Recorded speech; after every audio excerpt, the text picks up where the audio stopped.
Good afternoon, everybody. Welcome to our second weekend university of this year. This afternoon, we are privileged to have James Demers here to present to us on an important conversation. And we are glad that you are here, regardless of where you might be looking at this conversation from, what your perspective is. This afternoon, you will find James to be very open, engaging to this conversation, to his story, and very open to your questions, and he will get to that pretty quick off the bat. So what it's going to look like this afternoon is James is going to come present for a while. We're going to break for coffee and snacks, and then come back for some question and answer. And so if you have questions that come up, please save them for that time. James will say again, he's been asked everything in the world, and so any question that you might have, please save them for then, and please don't be afraid to ask them. I don't know if that's part of our nature to sit at the back and not ask questions, but now that you're closer, I'm sure something will come up. So would you join me, please welcome James up to the front.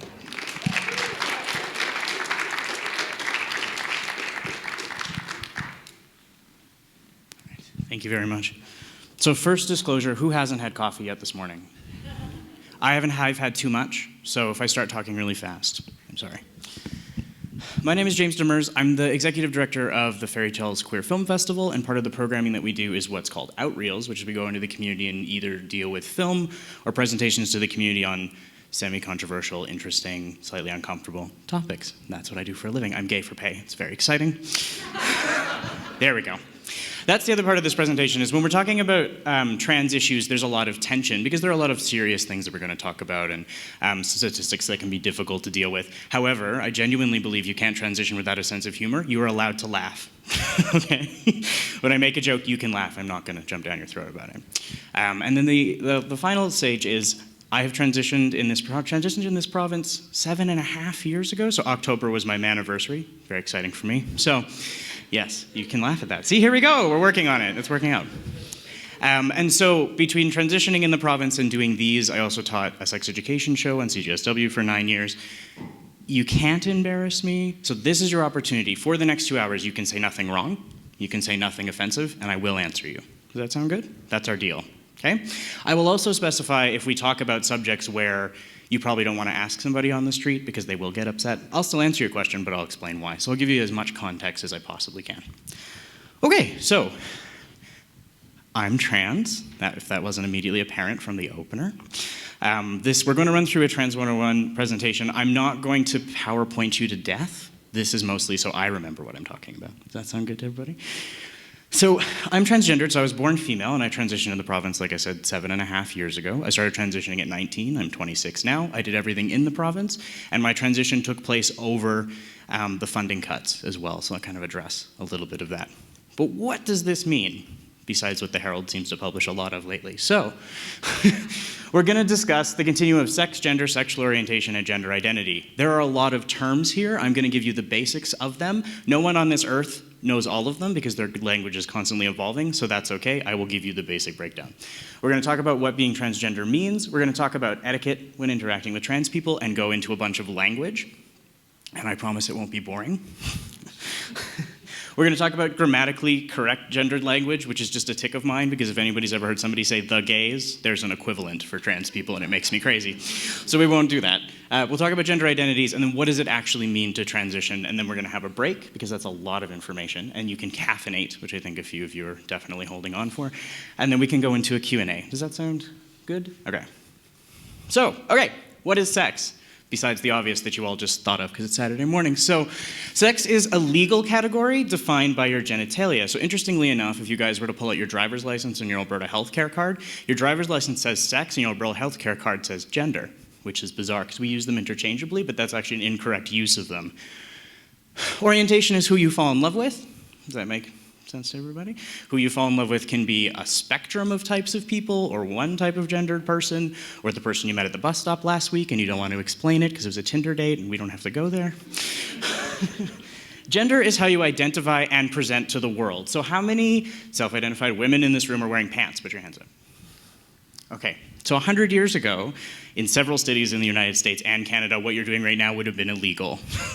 Because our ideas about gender presentation and how we present ourselves in the world have changed dramatically. And so there is a spectrum, even within people who are not trans, of gender presentation along masculine and feminine. And all of you have probably wrestled with that and know friends. You can compare yourself to people in your life that you know who are not trans, who have a gender presentation somewhere along the spectrum that is different or the same of your own. Or you wear your boyfriend's clothes, which always look better on you. So. This is the genderbread person. This is the busiest slide. I'm not going to go through this in heinous detail, but I am going to kind of break this down.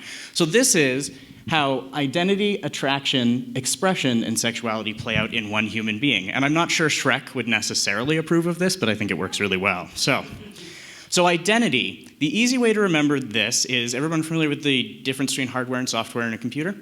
Okay, so identity, gender identity, is your software. It's how everything in the machine of your body operates. So I have known I was male my entire life. My brain is wired that way.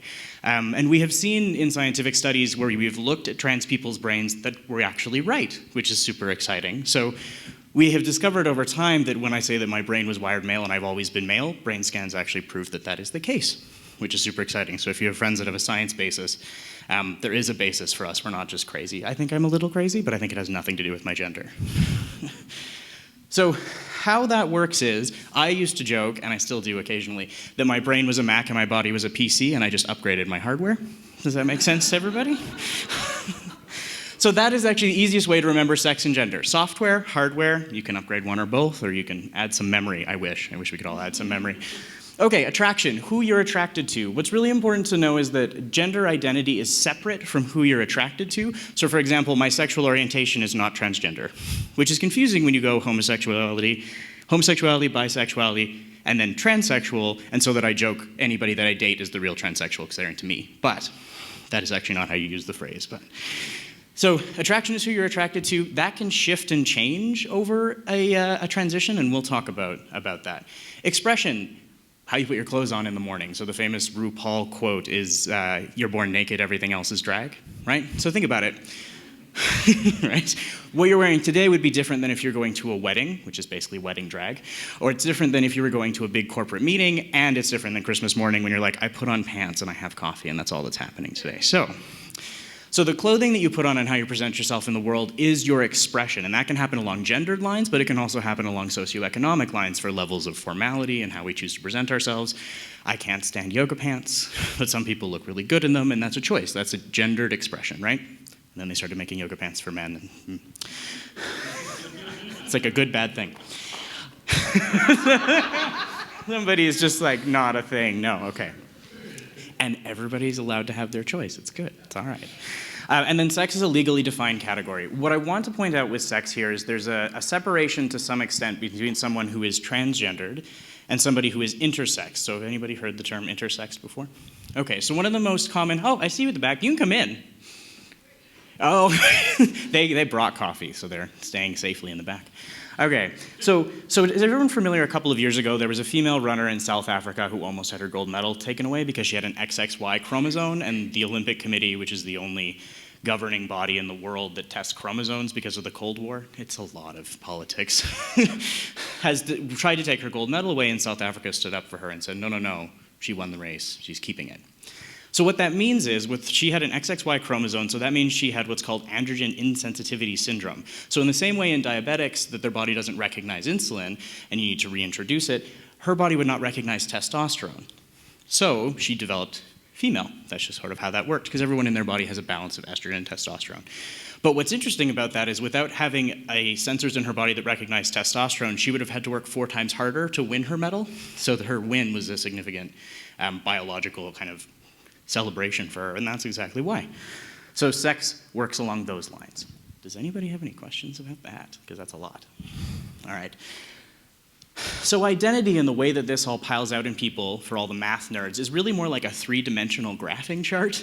So all of these things happen in different directions. And what you're seeing on the side here is that your identity as male or female in your brain, who you're attracted to on the Kinsey scale spectrum, or how you express that, and what your genitalia are when you're born, or how you express how your sex is expressed, usually through legal categories in society, are a big mishmash of things. So you guys, if you're looking at this graph, you could probably plot plot a couple different points. Some of you will be a lot to one side or a lot to the other, but all of these things exist on spectrums, which is the most important part, and the genderbread person is good for that.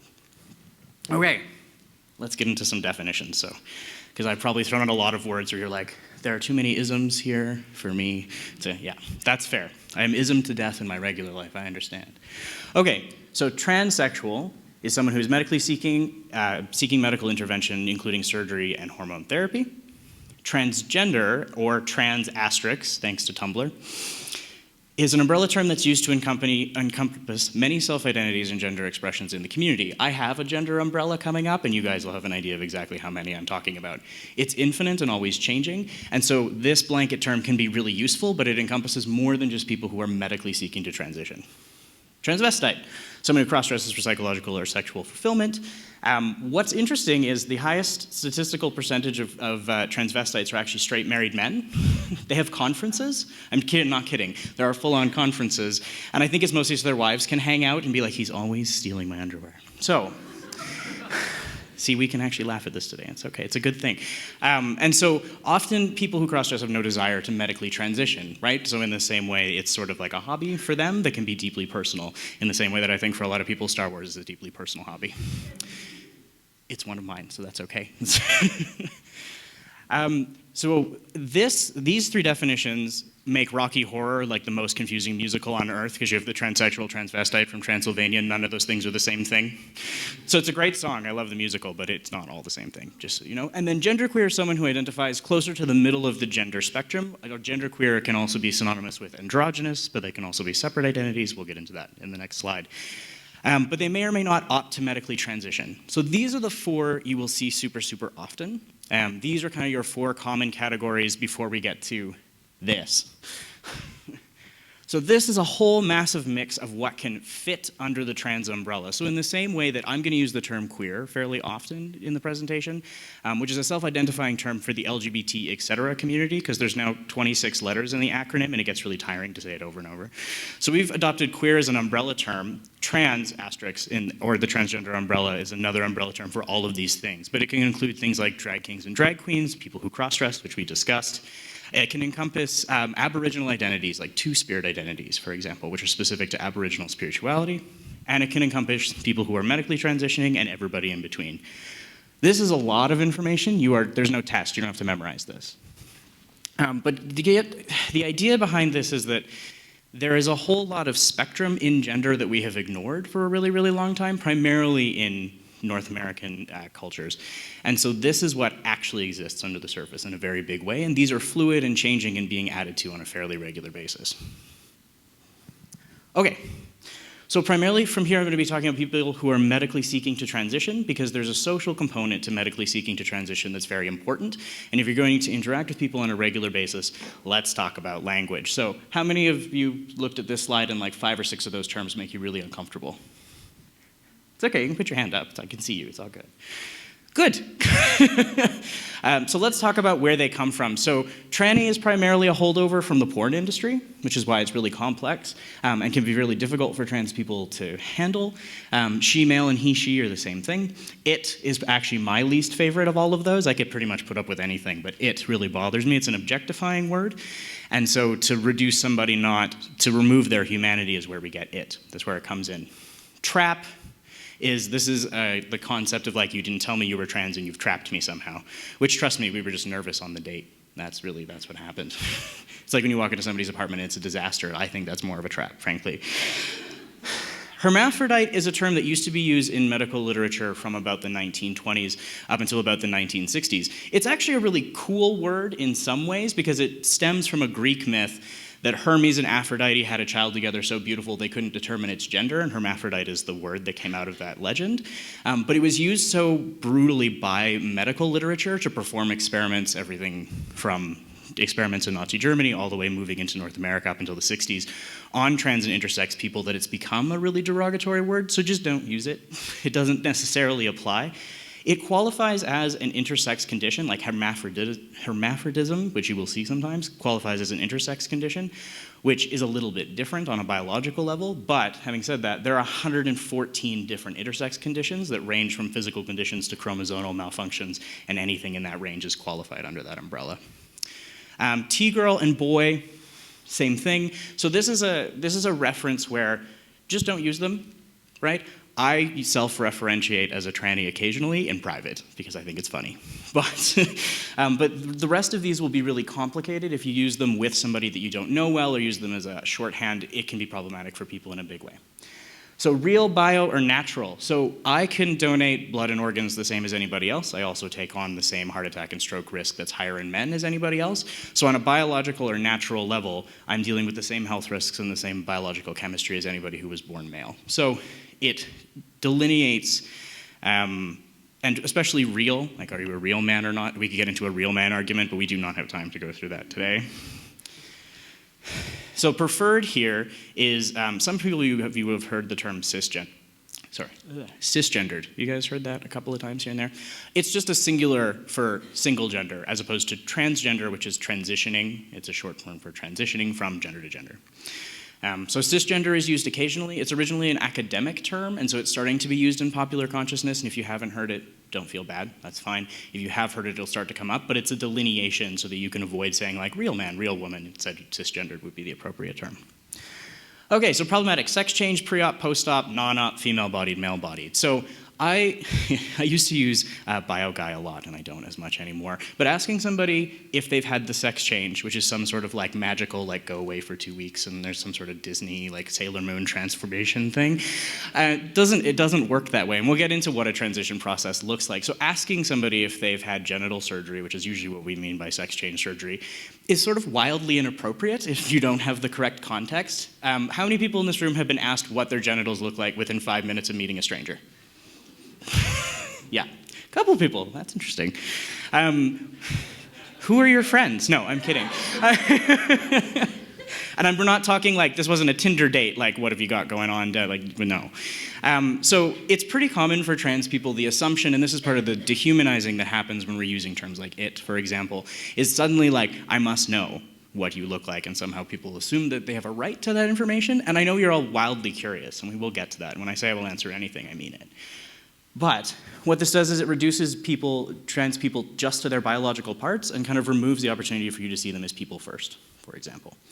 And then male-bodied and female-bodied is complicated because people in the middle of transition are moving from one to the other, and what is a male and what is a female body is actually pretty fluid if we look at it even scientifically.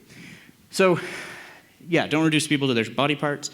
Then we're going to go into, so MTF, so male to female, or FTM, female to male. So I identify as FTM, or a trans man, or a trans guy, or dude 2.0, whatever you want to call it.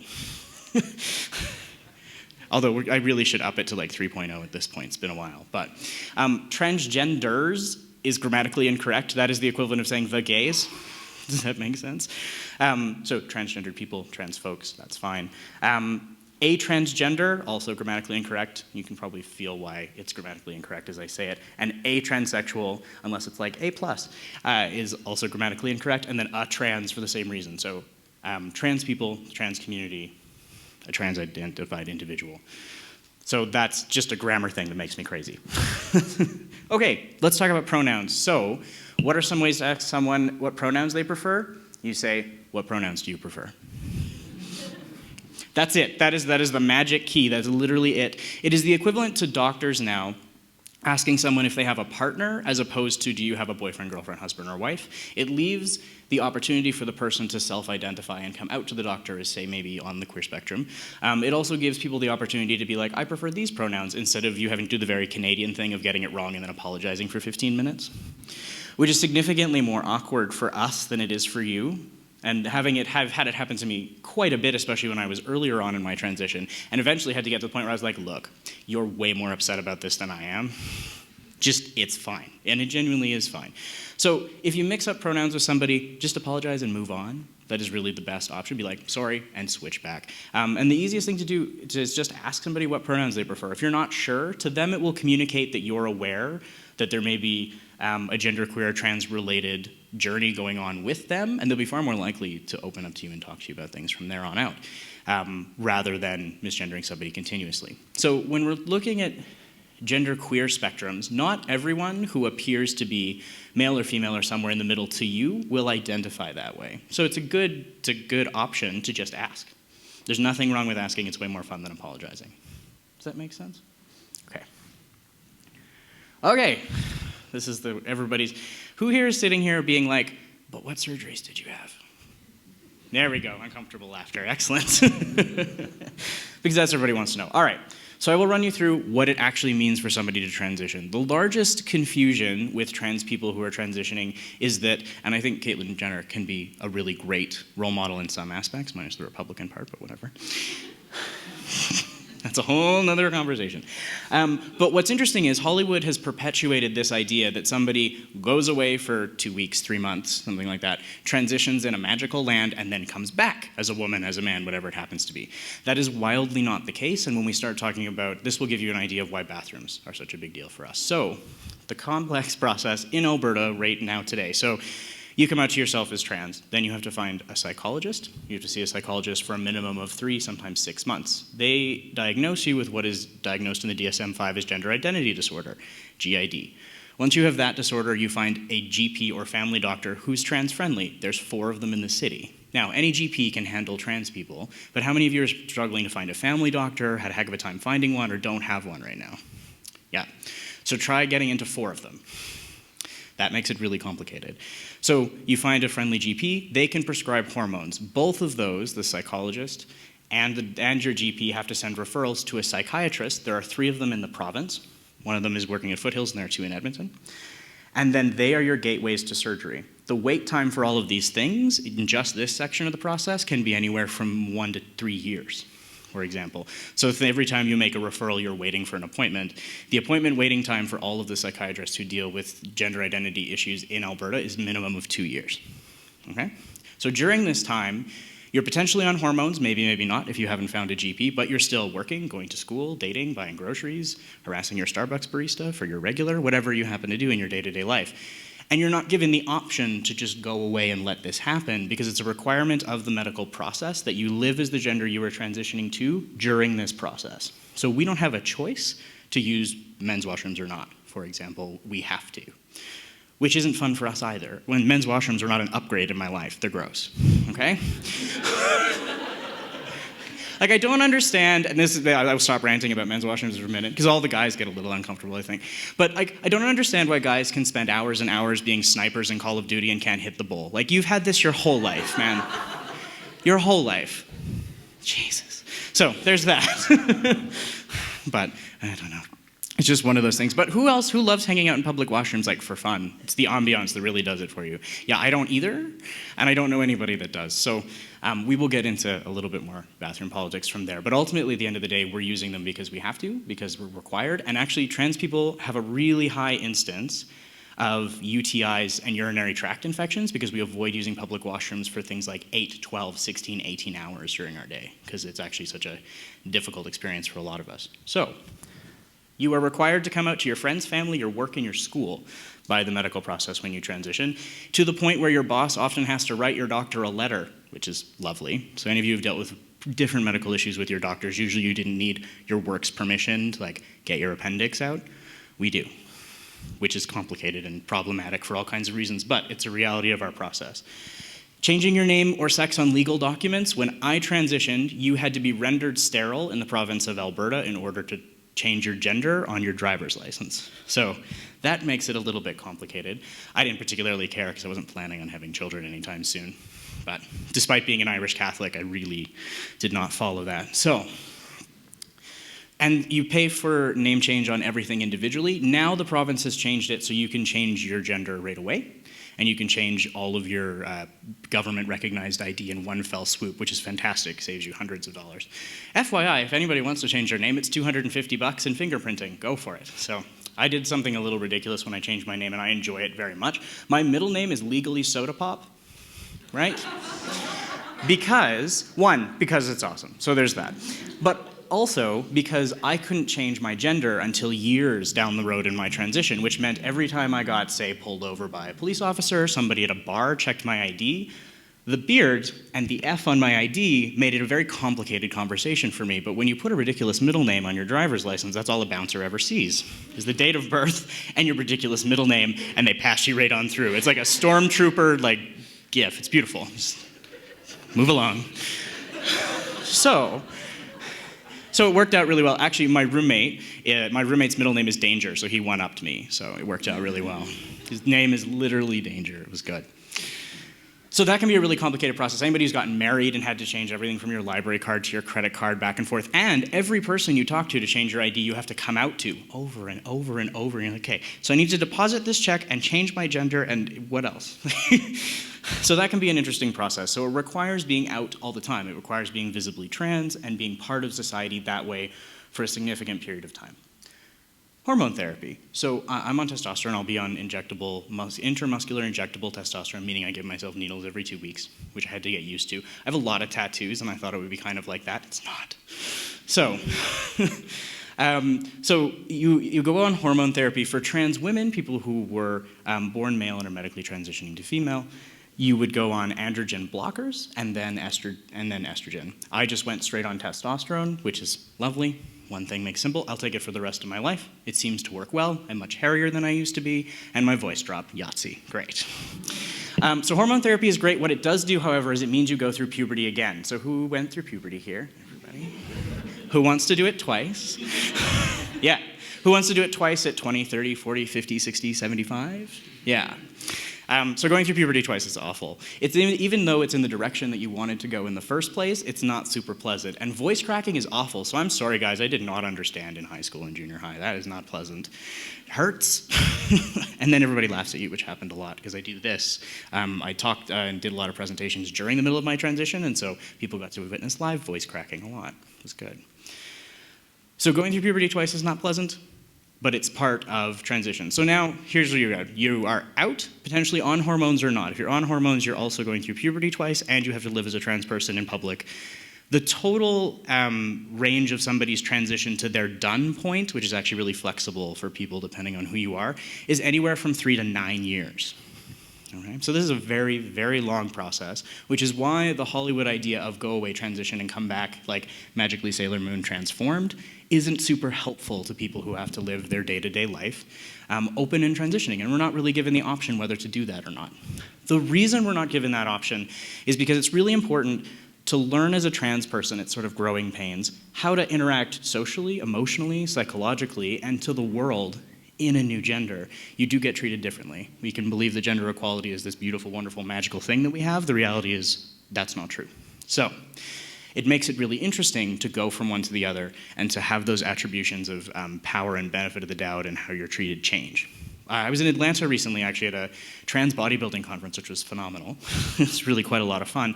But I had a lot of conversations with guys there who said, you'd think I would get more male privilege now that I have transitioned from female to male. I said, but I'm African American, and I'm now a black man in America. And that is a very different level of privilege, which I had never thought of before. So the idea of privilege is really subjective to socioeconomic status, the country that you live in, your family situation, all those things come into play. Surgery. Who's curious about surgery? This is usually the first thing you get on a talk show, and they're like, what do your genitals look like? Thanks, Katie Couric. That was lovely. So what I'm not going to do in this presentation is I'm not going to go through, and probably those of you who haven't eaten breakfast yet will appreciate this, I'm not going to go through heinous surgery details. One, it's not really necessary unless you're having the surgery, to be totally honest. I will talk to you about types of surgery, but I'm not going to explain like how you deconstruct a penis in greatest detail. Does that make everybody happy? A couple of guys are like, yep, nope, good. I can tell you, you don't really want to know, I'm sure. So, okay, so different types of surgery. So there are lots of different types of surgery depending on the direction that you're going. So I had a double mastectomy with free nipple grafts, which makes it sound like they took a vacation. They didn't.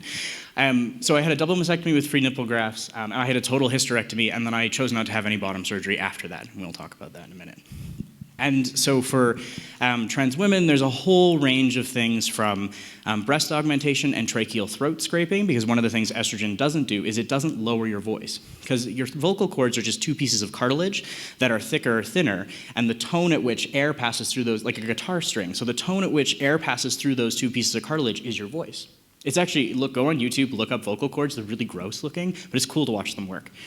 So when those vocal cords thicken, the cartilage doesn't erode. There's no caustic chemical that's going to erode it. And so if you would like to narrow those, you actually have to have what's called tracheal throat scraping surgery, which is where they go into your trachea and scrape down your vocal cords to create a higher pitch. So a lot of trans women will opt for that, or they will do vocal training, which is pretty phenomenal. So vocal training is an amazing thing. If Mariah Carey can sound like a dolphin, then you can pretty much do anything. So there's a statistic where she hit a note that only dolphins had ever hit before. It's her Guinness Book of World Record entry. Who's a nerd? But I find it really entertaining. So surgery can be there. So breast augmentation, tracheal throat scraping, facial feminization surgery, all of those things, and then you get into genital surgery. And there are a bunch of different options for trans women. There are a bunch of different options for trans men. What I can tell you about trans women surgery is the surgery at this point is so good that a gynecologist can't tell the difference between a constructed vaginoplasty and somebody born female, which is super exciting. It is not necessarily the same for trans men. However, I've seen some pretty phenomenal in person, because show and tell is a thing after you've done this process a few times. Take your pants off, and that's okay in your own home. It's fine. But so actually, I've seen some really successive. There we go. People are like, yeah, that was Friday night. So I like nervous laughter in churches. It really makes me happy. It really works for me. And so on the trans male side of things, surgery has actually gotten significantly better in the last 5-10 years, which is pretty impressive. There are great surgeons here. You don't have to fly off to Europe. In Canada, everything is covered in Alberta. The interesting thing about that is it's covered if you go to Montreal for bottom surgery. So that is your only option. So if you don't like what the doctor does in Montreal, it's out of pocket. If you paid for this entire process out of pocket, and bear in mind, all of your time off work is not covered. Your psychology appointments are not covered. None of your hormones are covered ever. So all that is actually being covered is surgery itself. Surgery itself can cost anywhere in the process of a transition from $40,000 to $120,000, depending on numbers of surgery, where you go, what your surgeon is, for example. So just my chest surgery would have cost me somewhere between 10 and 12 grand in the States, for example.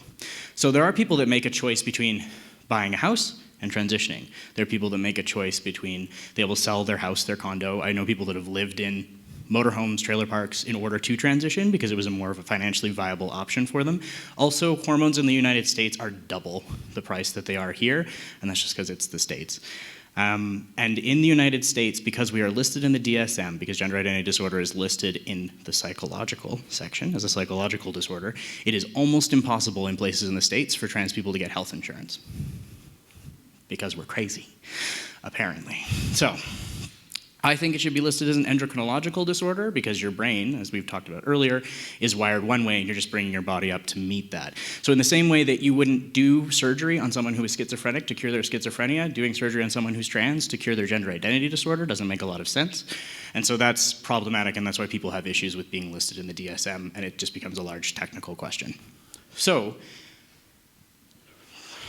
when we're talking about surgery, what's important about surgery is every trans person decides what surgeries are right for them in a significant way. So are you done yet is another question that happens quite a bit, right? So I feel like I'm totally done.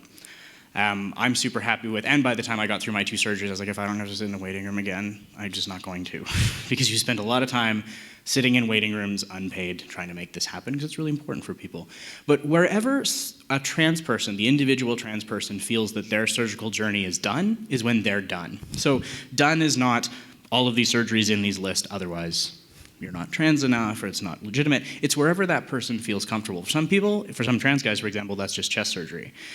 For some trans women, that's bottom surgery or not, that's tracheal surgery or not. It's really quite flexible. So asking somebody if they're done or not is sort of like you get married and have a kid and people are like, well, your life's over now. Well, no, not so much. So for trans people, surgery is important. It's incredibly life-giving. It changes your life in an incredible and a miracle sort of feeling kind of way. But it is different for every person. So when we're talking about surgery, we're talking about what that individual needs to feel whole. And that's ultimately what it comes down to. Okay, lingo. So, and then when I say I imagine there will be questions, that's totally fine. I'm going to go through a little bit of lingo that you may hear. So passing versus stealth. So passing is a term that I am passing as the gender I have transitioned to and no one would know. That is what passing means, basically. And so there are passing tips, there are ways of passing. The reason that passing became a thing was in the 70s, if you transitioned and you told anybody you were trans after you transitioned, if any of your surgery had been paid for, you would have to repay it.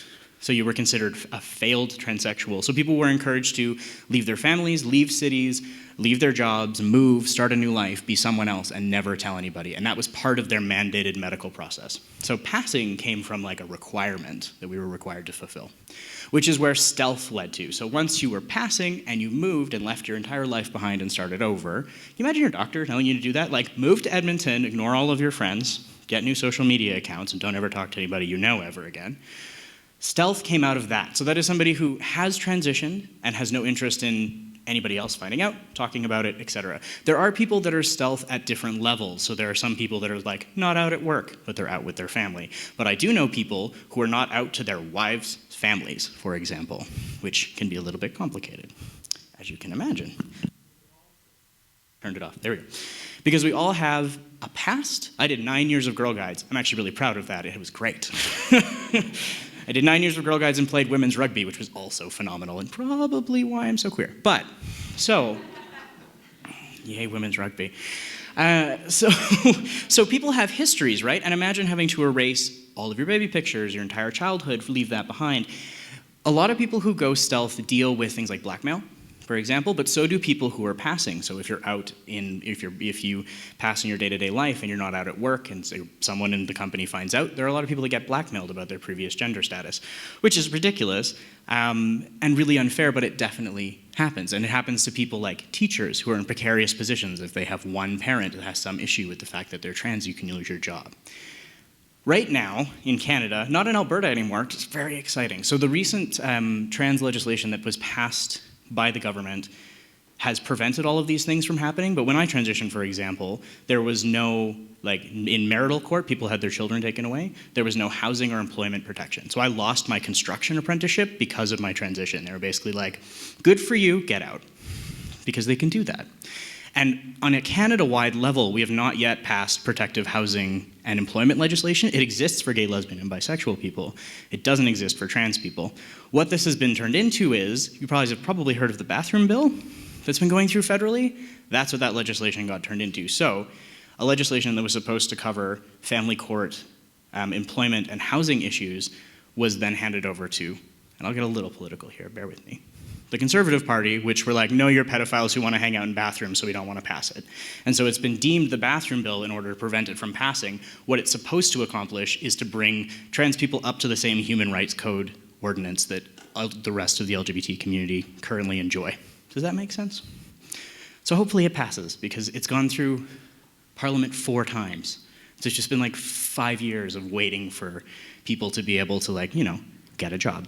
It's very exciting. So, and we just got it in Alberta, which is very exciting for me. It doesn't mean there's anything retroactively I can do, but the reality is people transition, they often lose their families, their friends, and their job, and then they have a huge, massive process in front of them. So, binding, STP stands for stand to pee devices. If you feel like using a urinal, I personally, I go to the bathroom to sit down for 5 minutes. I'm on my feet all day.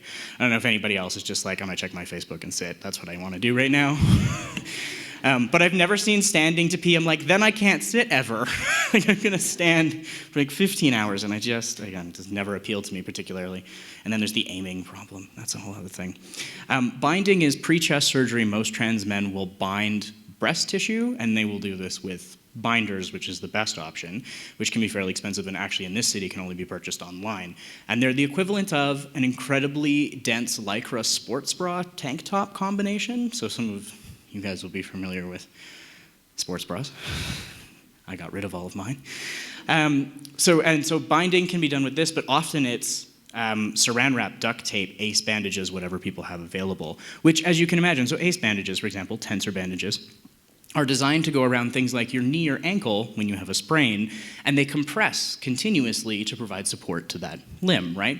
Imagine doing that around your ribs when your lungs are moving in and out all day. So a lot of trans guys can experience significant back and rib problems and dysplasia and some serious issues like corset training for your lungs, which is not pleasant. So binding can be really difficult. However, I couldn't leave the house if I wasn't binding. It was not a possibility for me. It was not possible for me to walk around in the world without doing that, and I started binding full time at 17 or 16, something like that.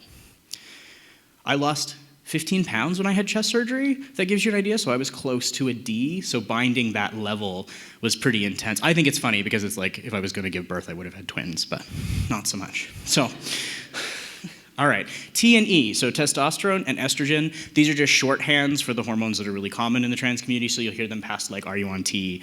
Sometimes when guys start testosterone, they'll have a tea party. It's not what you think. There's no Mad Hatter at this one. So. And then estrogen is the same thing. For trans women, estrogen is a little green pill you take every morning, which is phenomenal. And for trans guys, there's a couple of different ways to administer testosterone. Injections are the most common. If you're really needle phobic, there are patches, like smoking patches, same idea.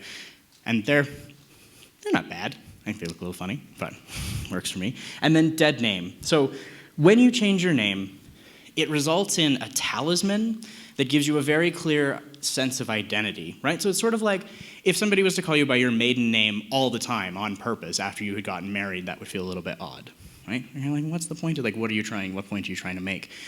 It's the same thing when you call somebody by their old name, dead name, they get used interchangeably, where it's a talisman of the person that you are becoming. And I'm not ashamed at all of the person I was before, but I'm not that person anymore. And so it's really, really important, regardless of where someone is in their transition, to use the name they've asked you to use and use the pronouns they've asked you to use. Those two things, if that's all you can do, that is already 110% more than your average stranger on the street and, honestly, medical professional is going to do for them. So pay attention to that. Name is good. Easiest thing to do, change your name in your phone, because then it'll pop up over and over. The other thing is, switching names and pronouns is hard. It's actually really difficult. Go home, and if you live with a cat partner multitude of millions of children, however that works, millions of cats, if you're my like spirit animal is a cat lady. So we want so many cats. Anyway, go home and switch pronouns for whoever you live with for one night. Just on purpose, just swap and see how hard that is. It's actually pretty brutal because we do it without thinking. We calculate secondary sex characteristics and go bang, bang, bang male or bang, bang, bang female in seconds, and we don't think about it. So try to switch. See how hard that can be, because even if you know the person really well and you totally support them and you're good to go, it'll take you some time to get names and pronoun right. So that's why I say if you make a mistake, just correct yourself and move on. It'll make it easier for both of you. Okay, we're gonna go through some challenges, and then I think we're gonna go for a Q&A after that. So, trans people, as you can imagine, so we have to go through this process in public. We usually lose friends, family, children, marriages, potentially housing because of marriages, employment opportunities. So the risk of suicide for trans people is 41%. So the national average for suicide is 4%. If that gives you an idea, it's higher in trans youth. So there are hundreds and thousands of trans people in my life. I cannot imagine losing half of them, but that is the reality. And you could probably have some idea as to why it's so difficult for people, right? So that's a problem, to be a downer. Good morning. And it's because the barriers that are encountered by trans people, which include employment and housing and the legal process, it's every single time you get misgendered by a barista or have to use a washroom or have to go clothing shopping in malls. Imagine early in your transition, clothing shopping is fairly complicated, or can be. Gyms, anything that is a recreational change opportunity. So summer vacations, for example, booking a Mexican vacation is much more complicated depending on the resort you're going to and what is available gendered-wise. Government ID, passports, bank address, et cetera, everybody needs different forms, and so you will travel around with a stack of forms. It's like 1.5 inches high. You're like, no, this is really me. And then you will have someone else's identity in a stack somewhere in your house, which is a little odd, which is kind of entertaining. And then the medical process. It's long, it's complicated. We don't have a lot of doctors that work with us, and hurry up and wait is the continuous experience for people on an average of, 3 to 9 years is the average, so 5 years. So can you imagine waiting for 5 years while every day dealing with the gender identity? So this is all a really challenging process, which is to say, at the end of the day, none of us are doing this for kicks, for fun. No one wakes up and goes, you know what I'd like to do for the next decade of my life? I would like to medically transition. That sounds like fun. I know, like, I would much rather wake up and be like, gonna climb Everest in 10 years. That sounds like something I can work on. So there's a lot of, with this in mind, what you're dealing with, here we go. What you're dealing with in media in a significant way is you're dealing with the assumption of the Hollywood transition, which is like 2 weeks snap and you're done, which is not how it works. Trust me, we would all love for it to work like that, but it doesn't. And you're not dealing with the reality of the average person that you see on the street could potentially be transgendered. So how many people know a redhead? Okay. Redheads represent 2% of the population. 2% of the population is also trans or intersexed. So, if you've met a redhead, you've met a trans person. You've all met me now, so you kind of cheat that rule. But it means that your doctor, the person pumping your gas, somebody who has dealt with you at, say, Starbucks or the grocery store or your doctor's office might be transgendered, and we don't all appear super obvious, except for me, because I talk about it all the time and I'm really out about it. But, so, be aware of that. That can be really interesting, and I think the idea that, I want to say like, we're among you, but that always comes out way creepier than I mean it to. But it's true. It's really interesting. So be aware of that we're around, and that's what people who are medically transitioning are dealing with. So when it comes to can we or can we not use a public washroom? Can we or can we not join a gym? Can we or can we not take our kids swimming? All of those things come up. They become a continuous barrier for trans people. Thank God we have coverage here, because then it's not can I not take my kids swimming, and also I'm $200,000 in debt and I'm working at a gas station because that's the job I can get. So it becomes a much larger issue when you're dealing with things like funding coverage. It is more expensive, just to throw this out there, to clean up 41% of people. So if you think about that, there's about 20,000 trans people in Calgary. If 10,000 of them commit suicide, based on the statistic, that's actually more expensive to the taxpayer than paying for our surgery, for example. So that's sort of how that ends up working out financially for anybody who's curious. It's also really morbid and cold, but the reality is I answer that question a lot. So these are a couple of really fantastic resources. So the Calgary Trans Hub is phenomenal. It's me and a couple of friends of mine. And so if you want to find a personal shopper, makeup tips, or anything in the medical industry, but also if you want an acupuncturist, massage therapist, personal trainer, anybody who's already trans positive and you're looking for these services and you don't know if you want to have that conversation at every spa you go to, shoot us an email, we'll connect you. We've done a lot of training with a lot of these resources. And so if you're looking for these, you can find it. Through us, you can also find parent resources, for example. So if you are a friend or family member or parent of kids that are transitioning, for example, or curious about it or looking into resources, we can connect you. So it's sort of the biggest connection point locally. I work for Fairy Tales, which is exciting. Gay for pay. See, right? Yeah, there we go. I took the job just to say that. I really, that was the motivator, no. So the Fairy Tales Film Festival runs in Kensington, actually, at the Plaza. This year it's May 20th to 28th, and all the films are really phenomenal. There's lots of events around it, and I'm obligated to pitch that, because it's part of what I do. So, and then the Outreels program is this program. So if you have a question about homosexuality and religion, trans issues, homosexuality and sports, anything on that spectrum, we do, all these presentations are free. We do them as a courtesy to the community, and we'll come into your school, GSA, corporation. I've done everything from TD to correctional facilities. It's actually a really interesting mix. So this program is available. It's available all the time, and it's free, and it's available in Calgary, which is exciting. So if you're curious or you think this presentation or something like this or something similar on an LGBT spectrum would be helpful for you or your organization or your corporation or your community group, let me know, and we'll sort something out. Okay. That was a lot of information, I imagine. So I know we're going to go, and I'm almost exactly on time. We're going to take a coffee break, and then we're going to come back, and you can ask me all kinds of heinously awkward questions. Does that sound like fun? Awkward for you, I don't care. All right, go get caffeinated. We'll be back in a minute. Thank you. Great. So we are doing text questions, which are going to get read from the back. Yeah, perfect. So if you would like to fiercely text in your question. Otherwise, just go ahead and raise your hand and we can start wherever. The more questions you ask, the better that I can target the information that you may need in your daily life to you, so go for it.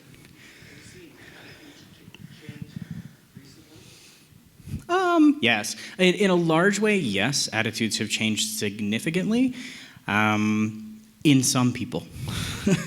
And then I spent the last week and a half getting more hate mail as an activist than I've had in the last 10 years because of the school decision. So it goes back and forth. I mean, we've seen governments and regulating bodies and companies and institutions come up to the bar, but I think the average opportunity for education for people is pretty slim, which is why we do these sessions, for example. And so I think a lot of people see the Bishop's letter in the Calgary Herald and Transparent and Caitlyn Jenner, and they're like, no, I got it. Which is, I mean, at least there's something, right? When I was growing up, the only trans people that I knew about had been murdered. It was like Brandon Tina, for example, so things like that. So it's interesting, and we're just starting to get to a point where trans people in media actually survive the end of the movie. Seriously, how many trans movies and gay movies have you seen where the main character, at least one of them, dies at the end? Right? Brokeback Mountain, for example, Boys Don't Cry, stuff like that. So the atmosphere that I grew up in was very different, and so we're starting to see the trans community catch up in some ways, but I think that there's still this friction where gender is a challenging thing. So I'm enthusiastic. In my lifetime, I will see a very different world, which is very, very cool. So, but I know people who were alive when the gay movement started in the late 60s, and they never thought they'd be able to get married in their lifetime. So we've seen some very cool things happen, which is great. So, yes?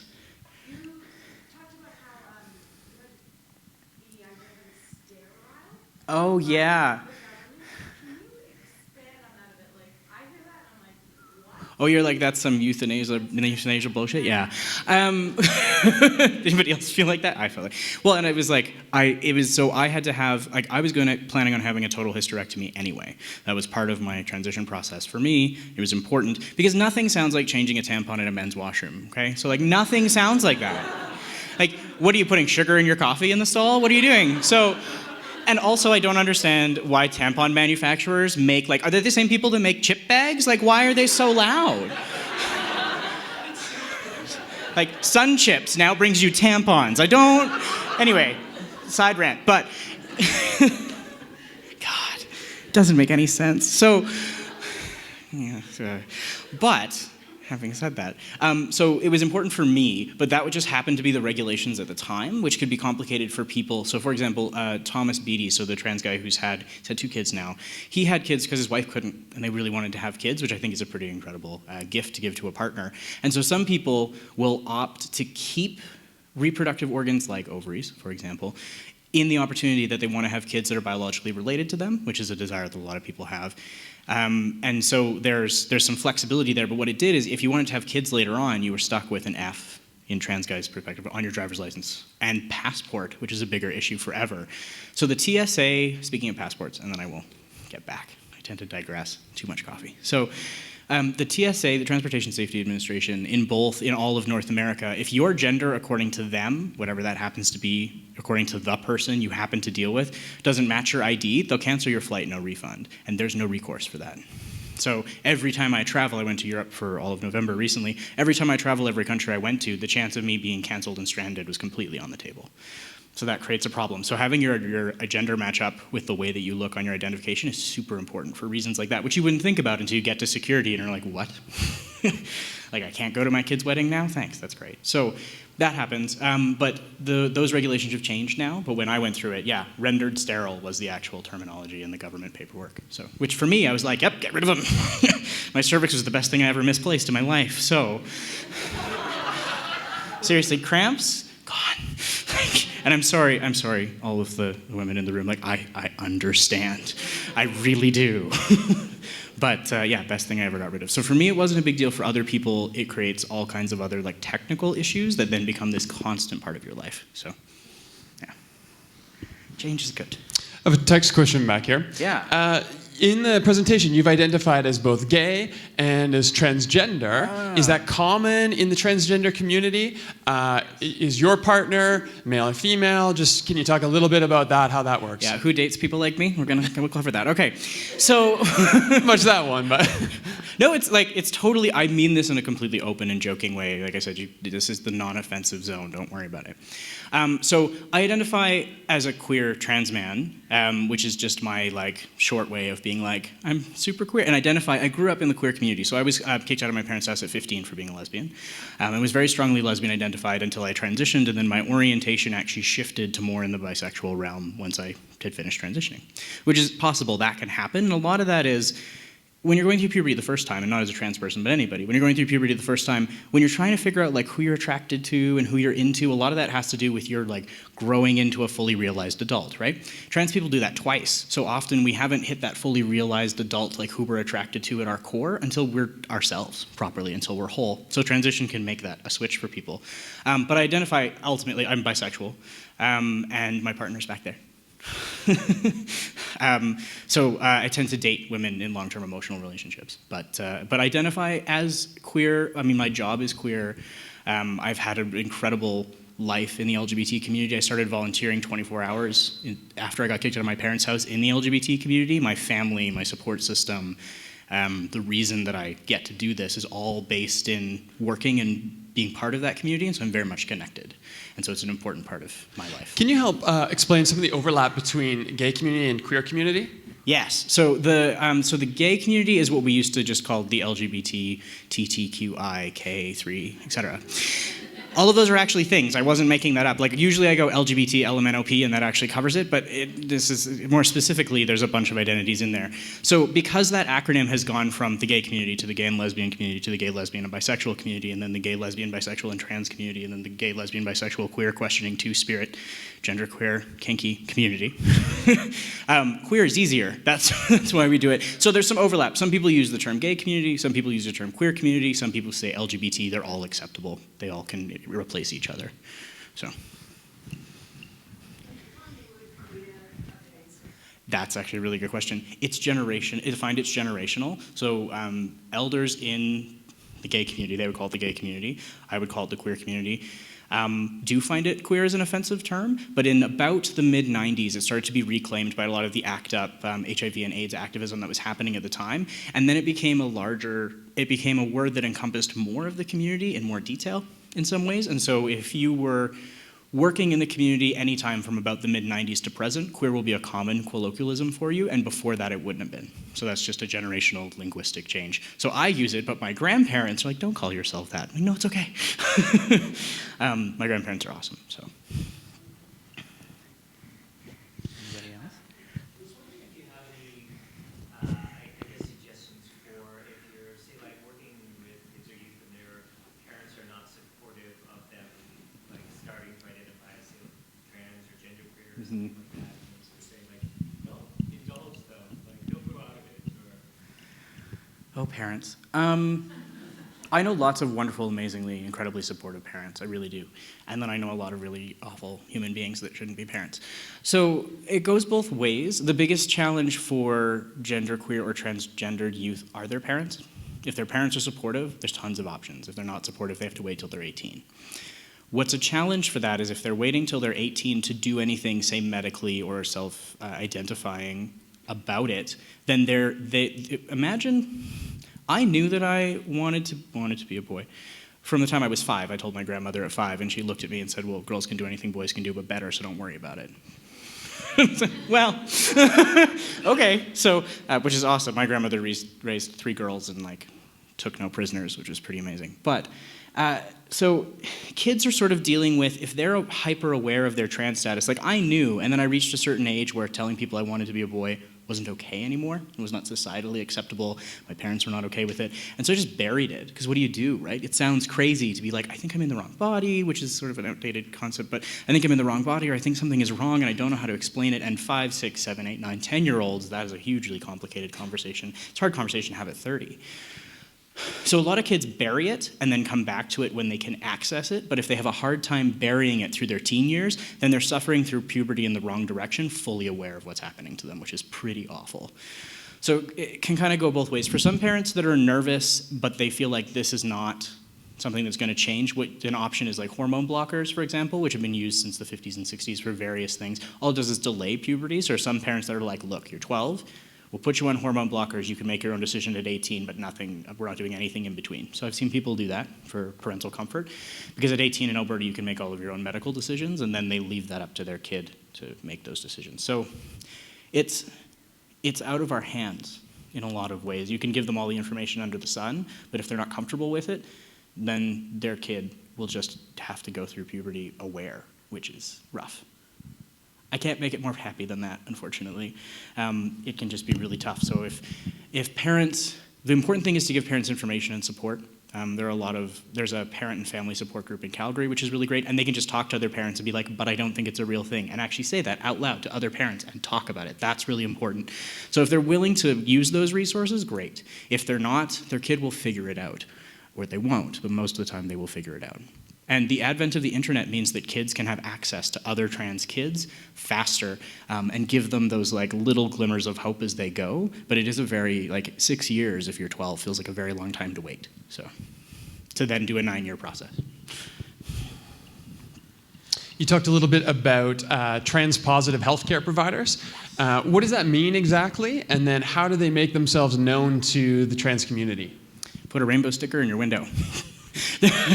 That is actually the easiest. You can be listed on trans-positive resources. So if you are a healthcare provider in the community and you want to grab one of my cards and be listed on listservs that serve the LGBT community, that's really great. The difference between trans-positive and not trans-positive is I've had nurses refuse to remove surgical drains from me because I'm trans. Not because it had anything to do with, I had a nurse once where when I got my chest surgery, I had surgical drains because I have a fairly significant scar on either side from here to here. Here to here, here to here. It's good. So I had surgical drains all the way underneath, and they had to be removed, which I wasn't allowed to do myself, which I would have done myself if I had the choice. But so I went in, and she said, "What surgery did you have?" And I said, "I had a double mastectomy with 3 nipple grafts." And she looks at me and goes, "Why?" I was like, "Oh, I'm a trans guy, blah, blah, blah." And I'm like drugged to the gills at this point, so I'm sure the explanation was like iffy at best. So I saw Avatar on the same drugs, which made it the most amazing movie ever. But I watched it 6 months later and was like, why did I like this?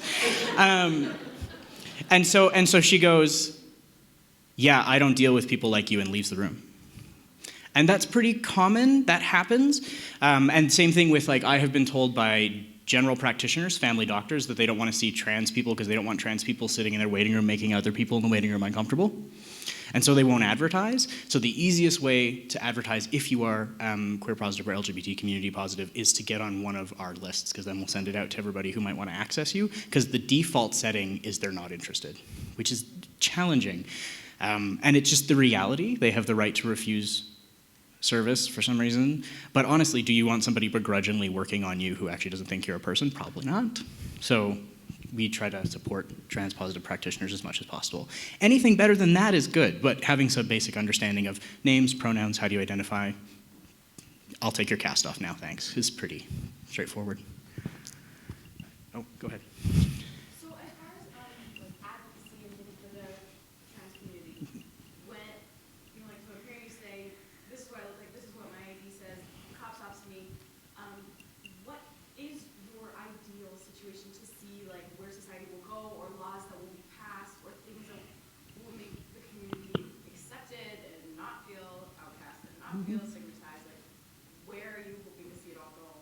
I just want it to be a non-issue to some extent. To be totally honest, I would like to be able to get on a plane and not worry that I'm going to be thrown off. I would like to be able to go into a doctor's office anywhere like, let's say just in Canada, and not have to do this presentation before I can like pee in a cup. Do you know what I mean? So there's things like that. So I think that would be really important. And then I also think if we got more used to asking for name and pronouns and taking pronouns seriously, depending on how people are identifying, that would make everybody's lives a lot easier, because then you're not doing the backwards like, "I'm so sorry, but I still need to know," jump in linguistic conversation. And if you make a mistake, just apologize and move on. If that's... I'm always like, should we just remove the gender from our IDs? I have no idea that we could ever actually make the government let us do that. But like something like that would be useful. It's an interesting question, because we used to list father's name and occupation on birth certificates, which we haven't done in a very long time. So it's not as if we haven't changed them. In the same way that we've changed the Constitution, we've changed things evolve, right? We evolve. I don't think getting rid of all gender, personally, is a solution. I think gender is interesting and it's powerful and it holds a lot of, I think it holds a powerful identifier. So there's the argument, if we had no gender, would you still have transitioned? And I'm like, yeah, I would have, because I wasn't transitioning in order to adopt the opportunities that came with being in a male gender. I was transitioning so that I could be alone with myself in my own body without feeling an incredible amount of despair. That's why I did it. So, which is awesome, because how many people get to take ownership of that? It's really great. How many people here love their body, everything about it? They would strip naked and walk down the aisle right now. Yeah. So I think body positivity in general, whether we're talking about gender or not, is a massive societal issue. And with trans people, we get to take that ownership in a deliberate way, despite how dehumanizing and difficult the process can be. We have some monogram of control-ish. And I think that most of society should talk about body issues in general, full stop, up front. I think that stuff like eating disorders and body issues and our assumptions about what masculine and feminine, male and female look like are wildly hyperbolized and need to be examined. This isn't a course on gender, so I'm not going to go into it, but think about that, right? So if you've ever had a dysphoric moment with your body, that's what we're going through. It's just gender specific. Does that make sense? So yeah, it'd be cool if we could just talk about bodies in general, regardless, and be honest about how we feel about it and how different parts of media and society indicate how we should feel. Go ahead. Yeah, you mentioned that Canada hasn't passed the women from protection law yet, but yet for your transition you have to disclose Yeah. to your employer, so how do those two work? They don't, you get fired. That's what happens. Technically. Yeah. So there are a lot of companies, actually, two of the best companies in Calgary, for example, as a local example, for trans people to transition are TELUS and the Calgary Police Service, believe it or not. They have incredible trans policy on the books. They've never had an officer transition in the Calgary Police Service, but they're like, this could happen, and so they wrote the policy in advance. Normally what happens is somebody in a company transitions, somebody in HR goes, we should really deal with this, and then they write a policy, and that person is responsible for being the educator for a corporation to make it work. So that happens a lot, and it's great. I mean, you take on, to some extent, being visible, you take on some level of education, but not everybody wants to stand up here and public speak for fun. I think some of us are introverted, some of us are extroverted, and I got lucky that I like doing this, but most people are like, yeah, no, I want to go home and read and do my thing. So if the corporation is supportive, you're in luck. If they're not, you have no recourse. That's basically how it works. Now, most corporations and workplaces are ahead of the laws. They're ahead of the government, which is phenomenal. So for example, RBC had same-sex domestic benefit provisions in their HR code in 1947, right? So there are some companies that are dramatically ahead of the curve, and then there are some companies that are just catching up. Where you're gonna find challenges is usually smaller companies or anything in the industrial corporate sector, oil, construction, any kind of oil and gas sector they're pretty far behind. They've started pride at work organizations, but the reality is if you're working a major corporate job and you transition, the chance you're gonna keep that job is pretty slim. So now in Alberta, that's technically illegal, but it doesn't mean that they can't make your work life so unpleasant that you quit either. So it goes both ways, right? So given the new legislation that the government has put in, even understanding everything around gender identity, what would you say to parents who are concerned about, say, a teenage daughter, even if bathrooms is one thing, but say change rooms that are coming into the new legislation, and a boy who is in the process of transitioning, being involved with their children in that kind of a vulnerable way? How would you talk about something like that? I think kids are way ahead of us. I'll be totally honest. Most of the teenagers and the kids that I deal with, and when I deal with teachers, most of the kids in their class, they don't care. They were far ahead of us on the curve on gay marriage. They're far ahead of us on the curve on gender. That is kind of the least of their problems in a lot of ways. We put those problems on them in a big way societally. Not all kids, but I think kids ultimately are pretty level when it comes to, are you a nice person or not, basically is sort of their gauge. So the reality is, the more difficult you make if you're going to vote strategically, the more difficult that you make life for a trans person, that could transfer to your nephew, kid, any kid that's in your life, right? So, I mean, I was that kid in bathrooms that the bishop is screaming about now, for example, right? So I think that changes perspective a little bit. If you make it easier, then we have a higher chance of doing well, right? What you cannot control is people are going to transition. They're going to have gender issues. They're going to face that process, but we can make that process easier. And parents can get help if they don't know or they're looking for resources, that kind of thing. So the easier we can make it for kids, the more smoothly they will move into adulthood. The LGBT and trans community still has significantly elevated levels of stuff like mental health issues. Because think about, so anxiety, for example, is this idea that how other people think of you creates nerves and issues within your life and makes you double check all the things you did at home before you left and all those sorts of things, right?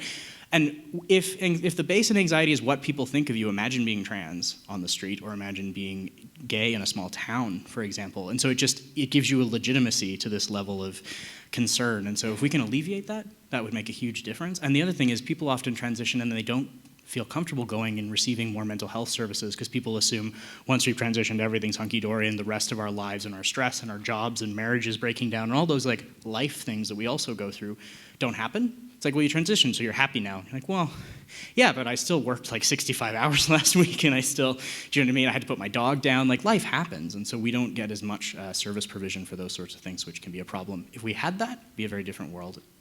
Maybe you can talk to this a little bit. I'm trying to kind of coalesce a few different questions that are coming in.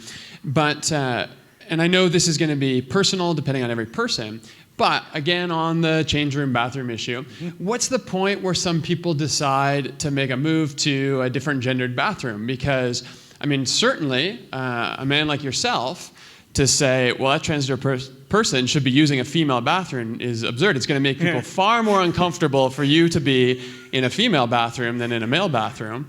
What's the point that people make a transition like that in their own personal life? Some people will defy the medical process and they'll try to wait until they feel like they're passing, for example. Some people never use them. They actively never use a public washroom, which is a bit of a nightmare if you're on like a road trip or something like that. So there's kind of a spectrum. My first men's washroom as a trans man was 2 weeks after I started transitioning at the Calgary Stampede. Because I was like, if it doesn't go wrong here, the chances that I'm gonna, so I use them right from the beginning, which is what you're encouraged to do, but that is not what makes everybody feel safe. So there are a lot of people that just avoid any kind of changing situation for years at a time. There are people that say loved like competitive sports and just leave all the sports teams they're on until they're done and then look at it again years later. And so it creates this gap in social opportunities for people. So it depends on the person. But most people, and I do know people that have been assaulted in bathrooms. I've been dragged out of washrooms by security, and I wasn't identifying as trans at the time, and so it was this long argument where I was just like, I need to pee. I just need to, who cares? So anyway, so there are those aspects of it. The other thing is we all have a gender-neutral washroom in our house. Like every single person here, whether you're renting or living or owning, you own a gender-neutral washroom, you always have. And if you don't gender a house party bathroom, I don't know why it makes any difference at A&W. Maybe people would pee on less stuff. I don't know. I just less wall art. Okay, a couple more. I'll give people a chance if they want to raise a hand. I'll try and get through a last couple here because we'll let you off the hook here. But if someone has identified to you as trans, is it okay to ask them if they're stealth? And is it okay to ask them, who else in their community knows about that? Yes, asking somebody, so it depends on the context, right? I mean, you're standing on the street in a group of people, but if somebody identifies that like they're going to transition, asking them if they're out at work, potentially, or if you're going, let's say you're going to a Christmas party with your partner who is transitioning, it may be worth asking them like, do people at work know or not? Because I can work with that, but I need to know, because then you don't have that awkward accidental conversation that becomes a big blow up. So that's not a bad thing to ask at all, especially if you're gonna see them in multiple social contexts, because I have kids, for example, who in the youth group that I work with are out, and at school they're not. And so things like we have to be careful around like Facebook outing and stuff like that, somebody from the group making a comment. So those sort of things are relative and they're super individual. So yeah, asking is good in the right context. Okay. So when you're in a safe space to ask and have that conversation. Two more. I'm not going to ask you to speak for the entire trans community, but Caitlyn Jenner has come out. It's been very public, and so it's been all over pop media and stuff. How is your personal perception of what she has done for the trans community? Has it been positive? Has it been negative? I'm not asking you to speak about her as a human being, but just the coverage of it. So in the queer community in general, but particularly in the trans community, we seem to have this feeling that like all trans famous people that come out must be perfect human beings, otherwise they're terrible human beings. It's this horrendous black-white dichotomy. So there are people that are like, she's terrible and awful, and I'm kind of like, hang on a minute. I think she's remarkably brave, to be completely honest. It obviously took her a very long time to come to terms with being out publicly, and that is incredibly terrifying, especially like I'm not dealing with paparazzi in my bushes every day, right? That's very different. I'm also not friends with the Kardashians, so win-win. But so I think what we have a hard time in the community doing is we're like, if you're not perfect, you're awful. I think it's really unfair. So Caitlyn Jenner is trans and transitioned and has made some incredible work and speeches in talking about the idea of why punish trans youth. She has said verbatim, or she has said up front, I can take it, but the kids shouldn't have to, and I think that that's perfectly fair, and I think a lot of adult trans activists take that on. We're like, please ask me and don't ask your 13-year-old niece, because maybe they're not ready to have that conversation with you. So it's brave to come out publicly, and I think that she deserves kudos for that. There are lots of people that are kind of like, okay, so you're trans, but you don't believe in gay marriage, which is a whole other issue. But we can't expect every trans famous person to be everything to all people. That's insane. So I don't think that the criticism that she gets from the trans community is fair. to be honest. And at the same time, I don't think we would agree on everything if we were to have a conversation. But I think transitioning and coming out about it and being public in this incredibly difficult, especially in the sports world, frankly, as an Olympian, I think that that's super brave, and I think she deserves kudos for that. I remember watching Chaz Bono transition too, and my first thought was like, well, let's see how this goes, right?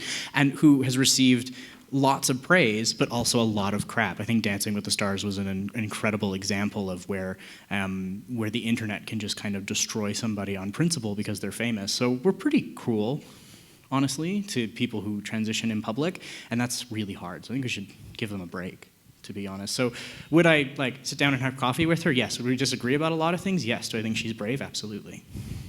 Okay, last one. And again, I'm not going to ask you to speak for everyone, but for you, just in terms of your experience of faith communities, whether that's Christian or other religious communities, how has the church responded to the trans community? Have they done a good job, bad job, somewhere in between? And what can faith communities do going forward, even if maybe their theological convictions still hold them in a certain place? How can they respond in a positive way to the trans community? So I went to Catholic school and took my then female partner to prom in a tux with a rainbow mohawk, so I cared not at all what other people thought. But I was also, my secular parents kicked me out at 15 because they couldn't deal with the societal pressure of having a queer kid. And so my Catholic high school was like, look, you're not doing drugs or getting pregnant, we have bigger problems, we don't care. Which was amazing. I went to St. Francis in the city, and no one stopped me from doing anything because they thought my parents were crazier, which is great. They are crazy. I don't have a relationship with my parents, and their rejection of me is totally secular, so that's interesting. My grandparents and extended family are Roman Catholics and Mormons, and they're amazing to me, right? So their opinion is, Jesus would accept you, so we do. Do you want mashed potatoes? Right? Mashed potatoes are a big thing, we're Irish. So my experience of faith communities in an intimate way with my family has been amazing. The more religious aspects of my family have actually been the more supportive, which is really that is not how it works for most people. With Fairy Tales, we work with 27 affirming type congregations across a variety of faith models. There's even a LGBT resource group for one of the mosques, one of the Islam mosques in the city. So there's actually churches are pretty ahead in a lot of ways. Congregations individually are often a little bit ahead of doctrine. Biblically, there's no provision against trans people. There are no gender role rules in the Bible whatsoever, except for the gendered roles of slaves, and I feel like we can just leave that.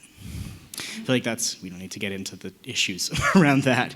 And so there's no biblical canonical provision to vilify trans people. It doesn't exist. So when I have arguments with people, and I've had a lot of them in the last 2 weeks because of the bishop's letter, and my opinion is the bishop doesn't own the school building, so I don't see why it matters. But when I have arguments with people, what I encourage them to do is, if there is no theological precedent to condemn my life and my actions, then let's have a political discussion, but it's not theological. So to me, it's a separate argument entirely. It's sort of like, if politically you hate me, fine.